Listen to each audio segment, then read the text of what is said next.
মল্লিকাকে কোথায় রেখে আসা হবে? ওর দায় কে নেবে? তুই নিবি, তুই নিবি, তুই সেদিন তো কম কথা শোনাসনি আমার। আর বিনানকে দায়, সে কথা শোনার মতো কথা বলে তুমি কথা শুনবে? থাকতে হবে কাজ।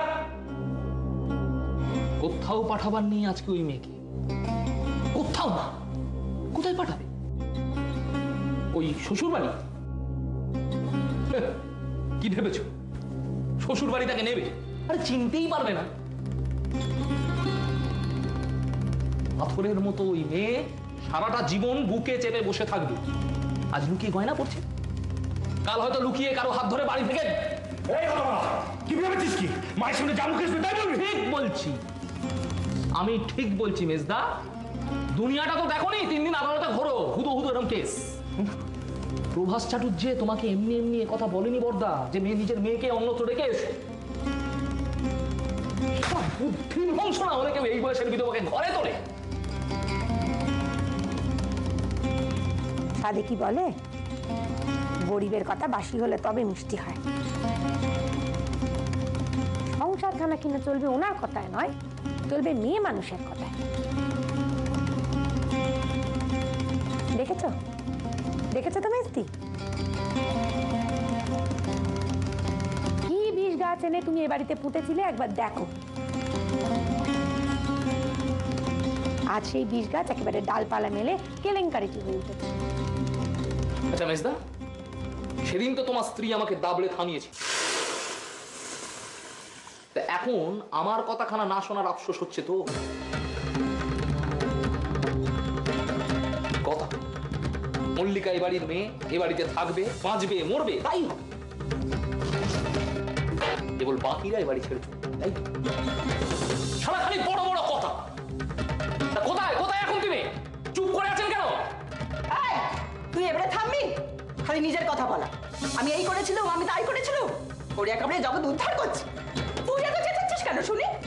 আমি বাড়ির বেটা ছেলেদের সঙ্গে কথা কইছি, এর মধ্যে তুমি নাক গলাচ্ছ। বাড়ির বেটা ছেলেরা মল্লিকার কথা কেন বুঝবেন না কি না? তাই ওনারা তো কেবল বাড়ির বেটা ছেলে, মল্লিকার তো কেউ নন। নিজের কাজ করো গে মেজো বউ, তোমার কথা কেউ শুনতে চায় না। শুনতে চায় না বলে তো চলবে না মা। আমি মল্লিকার খুড়ি, ওর মায়ের পরেই। আমি বলছি মল্লিকা আমার সঙ্গে থাকবে।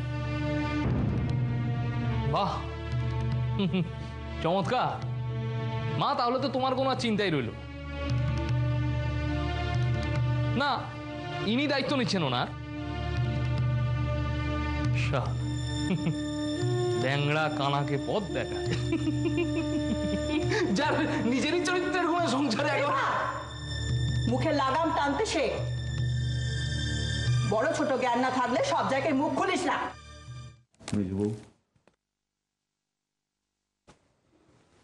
যাও যাও, তুমি ভেতরে যাও। আমি মল্লিকার বাপ, ও মেয়ের দায়িত্ব আমি। মল্লিকার দায়িত্ব আমার, এটুকু আমায় নিতে দিন। মেজবু, তুই কেন এমন করছিস বল দেখিনি? কেমন করছি? তুই নিজের ঘর ছেড়ে ও ঘরে কেন যাচ্ছিস? সে ঘরে আমার দরকার বেশি, তাই। মেজবু, তুই মেজ ঠাকুরপোকে হেলা করে ওই সব্যনাশী সব্যখাকে নিয়ে মাতামাতি করিস নি। ও নিজের কপাল পুড়িয়ে নিজের সংসার খেয়ে এসেছে, এবার আমাদেরটাও। দিদি, তোমার পায়ে পড়ি, তুমি অন্তত মেয়েটার নামে এমন কথা কইও না। তুই এই সব্যনাশীর জন্য নিজের ঘরে আগুন লাগাস নে রে। দিদি, এতে যদি ঘরে আগুন লাগে তবে বুঝবো সে ঘর বুঝি পোড়বার জন্যই তৈরি হয়েছিল। আমি তোকে বুঝি নেমে যাব, খারাপ বয়সের বেদবা, তার জন্য তুই অমন করে মাতামাতি করছি না দিদি, কাউকে নিয়ে মাতামাতি করাও আমার ধাতে পোষায় না, আর পায়ে ফেলে মারানোও না।